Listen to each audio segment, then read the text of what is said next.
बॉलीवुड में जब भी कोई सर्वाइवल ड्रामा बनता है तो अक्सर डर फिल्म से नहीं बल्कि उसके घटिया वीएफएक्स से लगता है।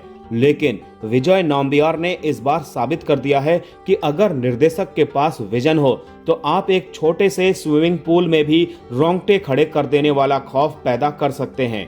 फिल्म का नाम है तू या मैं।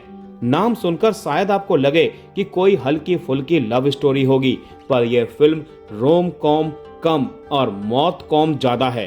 अब क्या प्यार में जान दी जा सकती है, या यहाँ मामला जान बची तो लाखों पाए वाला है। मगरमच्छ की खाल और मोहब्बत की ढाल के बीच की इस जंग का पूरा कच्चा चिट्ठा जानने के लिए आपको ये रिव्यू आखिर तक सुनना पड़ेगा।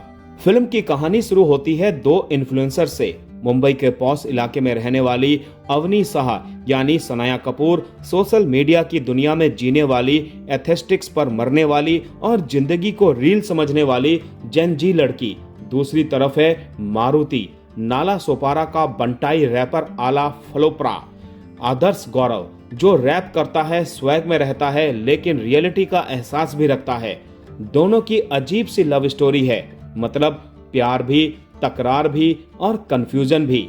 अचानक उनकी जिंदगी में कुछ ऐसा मोड़ आता है कि वो कुछ दिनों के लिए मुंबई से दूर गोवा जाने का प्लान बना लेते हैं और बाइक पर सवार हुए मारुति और अवनी का डॉग पोपो चल पड़ते हैं। वैसे प्लान तो ऐसा ही था, लेकिन जैसे बॉलीवुड के ट्रैवल प्लान होते हैं वैसा ही इनका भी हो जाता है। रास्ते में तेज बारिश, बाइक खराब और मजबूरन गोवा से पहले कोंकण इलाके के एक सुनसान रिजॉर्ट में रहने का फैसला लेना। और बस यहीं से शुरू होती है असली फिल्म।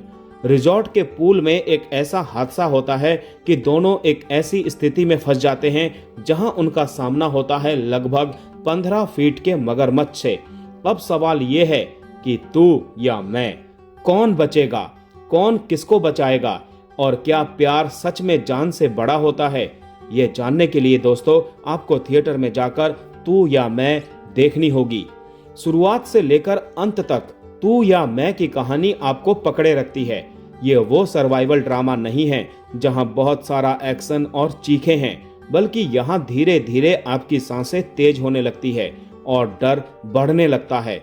उदाहरण के तौर पर बात की जाए कि क्लाइमैक्स आने तक पूरी फिल्म में हर 10 मिनट बाद लगता है चलो अब सब ठीक हो जाएगा, और तभी निर्देशक कहते हैं अरे नहीं बेटा, पिक्चर अभी बाकी है।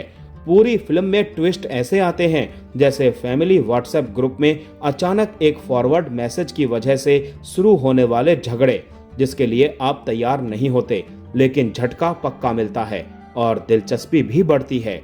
जैन जी की भाषा में कहें तो ये film full anxiety core content है। अगर आप कमजोर दिल वाले हो तो स्क्रीन देखते देखते आपकी स्मार्ट वॉच भी हार्ट रेट अलर्ट दे सकती है। विजय नाम्बियार को हम उनकी शैतान और डेविड जैसी डार्क फिल्मों के लिए जानते हैं। उनकी अपनी ऑडियंस है जो उनके नाम पर थिएटर तक जाती है, लेकिन तू या मैं उनकी पिछली फिल्मों से अलग है। सर्वाइवल जॉनर में सबसे जरूरी होता है दर्शकों को एज पर रखना, और विजय ने ये काम बखूबी किया है। बारिश, सन्नाटा और पानी को मिलाकर वो एक ऐसा क्लॉस्ट्रोफोबिक माहौल बना देते हैं कि रोंगटे खड़े हो जाते हैं। एक सीन में जब लगता है कि अब सब ठीक है, अगले ही सेकंड ऐसा झटका मिलता है कि पॉपकॉर्न हाथ से गिर जाए। और लेखक अभिषेक अरुण बांदेकर की स्क्रिप्ट भी इतनी कसी हुई है कि आपको वो गिरे हुए पॉपकॉर्न उठाने का मौका भी नहीं मिलता। उन्होंने मुंबई की भाषा को जिस तरह पकड़ा है वो काबिले तारीफ है। आदर्श गौरव को एक्टिंग का जादूगर कहना गलत नहीं होगा। द व्हाइट टाइगर से लेकर अब तक आदर्श ने हर बार साबित किया है कि वो सिर्फ एक्टिंग नहीं करते, किरदार को ओढ़ लेते हैं। उनका रैपर वाला अंदाज, वो बॉडी लैंग्वेज और डायलॉग डिलीवरी इतनी नेचुरल है कि लगता ही नहीं कि वो एक्टिंग कर रहे हैं। फिल्म का सबसे बड़ा सरप्राइज सनाया कपूर है। उनकी पहली फिल्म के समय उन्हें खूब ट्रोल किया गया था, लेकिन सनाया ने अपने काम से जवाब दिया है। यानी उनके साथ अगर निर्देशक विजय जैसा हो तो वो किसी से भी बेहतरीन काम निकलवा सकता है। और बाकी सपोर्टिंग कास्ट ने भी अपने छोटे बड़े किरदारों को बखूबी निभाया है।